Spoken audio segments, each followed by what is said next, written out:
It's National Park Advocacy Week, and the National Parks Conservation Association spent yesterday lobbying on Capitol Hill. Caplin News reporter Sofia Bolivar from DC Bureau has more on what Florida's lobby team is asking for.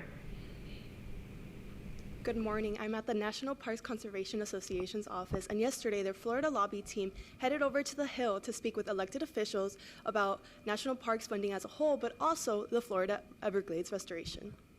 Fund our parks! Fix our parks! Several members, partners, and supporters of the NPCA made their way to the nation's capital this week to lobby.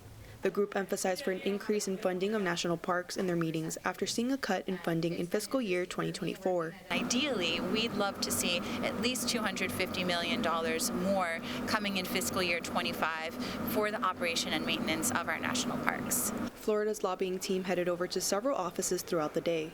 Some of the South Florida representatives visited included the offices of Mario Diaz-Balart, Debbie Wasserman Schultz, and Maria Elvira Salazar.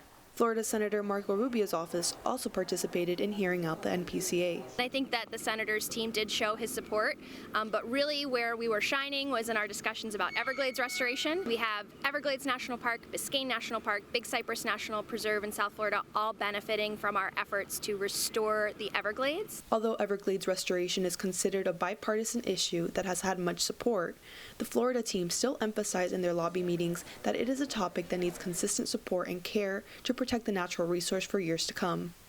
With the Everglades being a vital resource of water for a majority of South Floridians, one first-time lobbyist stressed that matter. I do a lot of water quality research, and so one thing I love to do to educate the public is to share how interconnected our water makes us, and with that interconnectedness, how it connects us to our national parks and why it's so important to preserve, what we have and moving forward to protect that for our future generations.